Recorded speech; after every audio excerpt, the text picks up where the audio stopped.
If you had to look all around you, there are no short supply of ideas. I mean, if you had to ask the next person sitting right next to you, share your ideas with me, your business ideas, that next big thing, everyone would have something interesting and intriguing to say. However, the ability to run with those ideas and see them to the finish line is an entirely different subject matter. And that is why today on Real Talk, we will be getting into the conversation surrounding getting and staying inspired. Welcome to the Real Talk, ladies and gentlemen, and I am your girl Chika, as always, and with me, per usual. Hi guys, it's Anthony here again. Welcome. Anthony, you're looking fly. You're chopping too much money. Eh? Look at Anthony actually told Steven, you're going to show my shoes and my socks. You know, everything's popping. You also look awesome too. Thank you so much. Nice hair. Thank you so You're much. welcome. So let's talk, Anthony, the real talk on the real. Why is it that it's all too easy for anybody? I mean, a lot of people, a lot of 9-to-5ers have even been told that, you know, before you leave your 9-to-5 job, because sometimes millennials especially, there's this crazy impromptu, almost impulsive desire to just get up and walk away from it and say, oh, I can do it on my own, you know. And not to discredit the authenticity of that feeling of wanting to do something for yourself, or wanting to run with an idea that comes alive so vividly in your mind. Why is it that sometimes, or more than half the time, it's all too easy to have wonderful, unique ideas which are so tangible, ideas which you know in your guts will resonate. There's ideas which will churn money, which there's a market for. Half the time, we all have ideas like that, which inspire us to go out and get it done. But eventually, along the line, you find that sometimes it's a case of, as we grow older, our perspective begins to change, and so you see that we begin to lose momentum. Sometimes life throws different things at us, challenges, obstacles, and we begin to second guess and say, okay, maybe this wasn't it, and maybe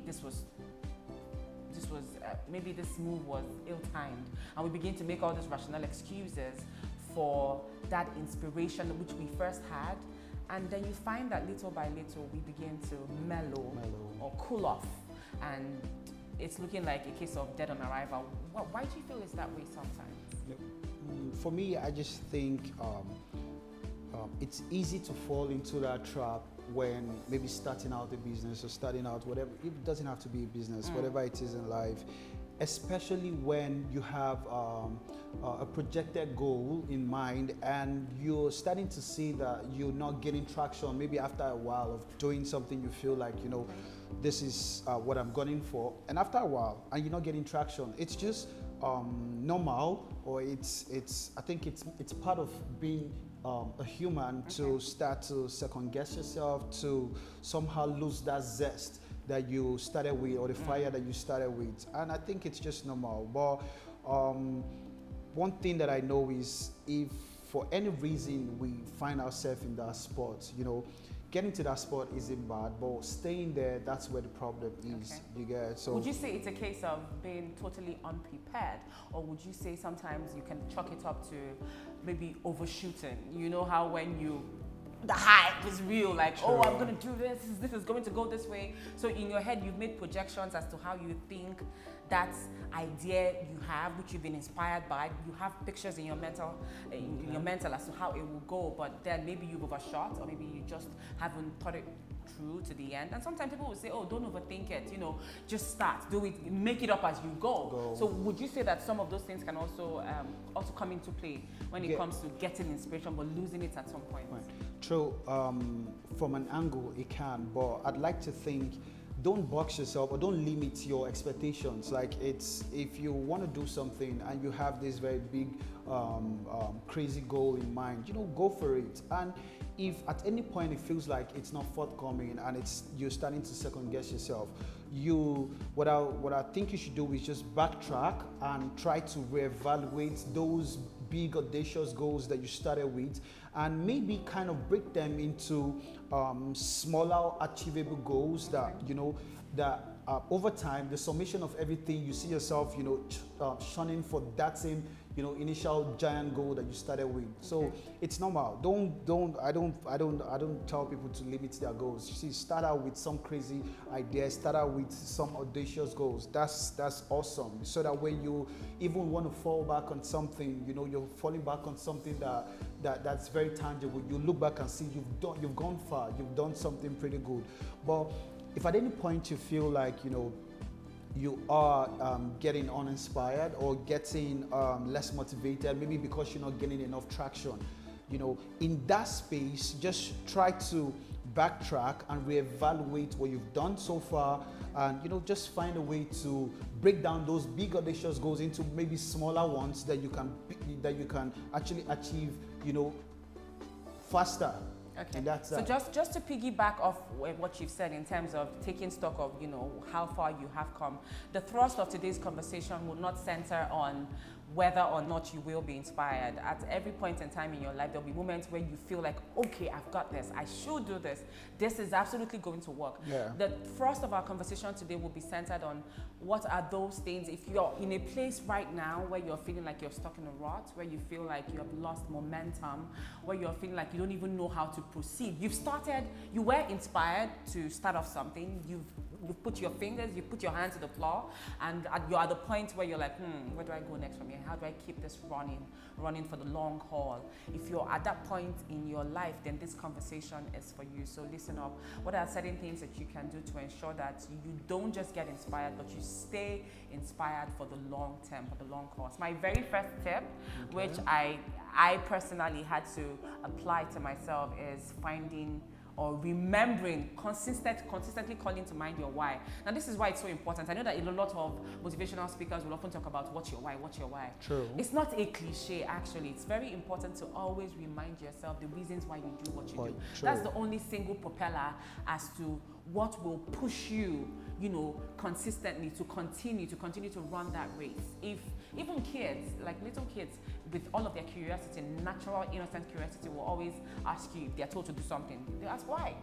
Because before they go ahead to do it, they want to know why. And if you give them a good, humane reason that they can relate with, you'll find that almost naturally, without a fuss, the kids will go all out and do it. So my number one tip is to always remember and say to yourself, like put it in clear perspective right in front of you, what your why is.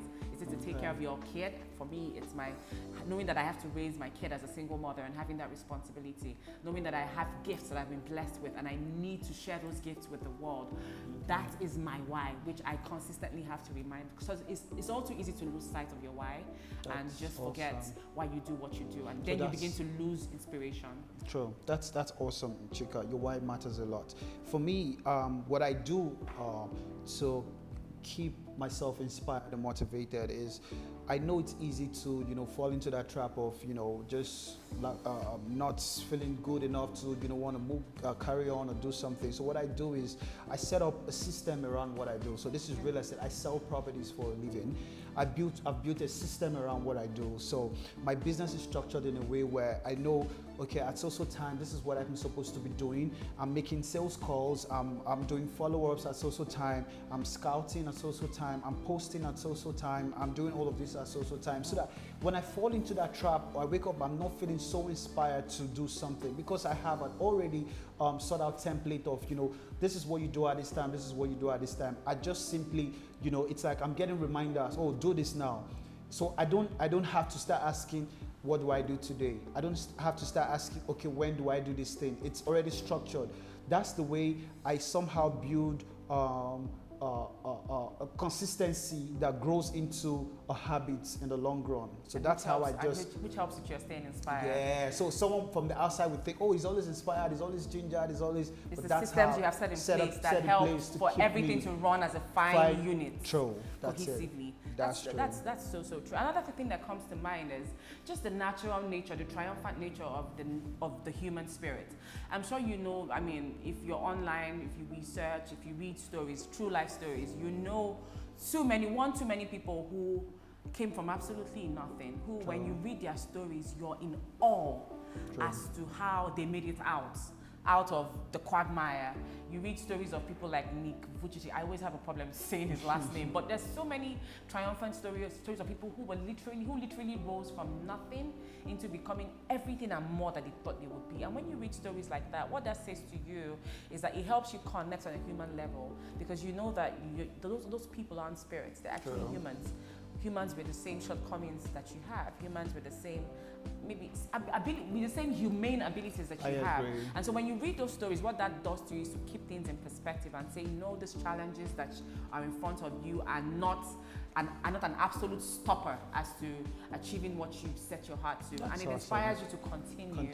Chika, we said a whole lot today, actually. Right, time flies though. Time flies. There's a whole lot more real, to be said. Hi guys, just before we wrap this up, I'd like for you to go ahead and subscribe. If you love what you hear, just subscribe, hit the bell button, and to keep getting notifications when we put out contents like this. And also, if you have something you would like to ask us, if you have questions, topics you like us to talk on, just feel free, send us a message. You could comment wherever you're watching this video on right now, and trust us to bring it on here to talk about it.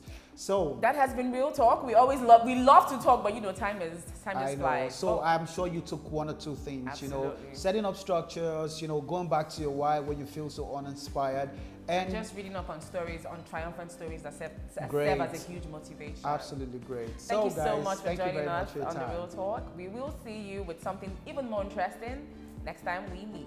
Bye. Ciao.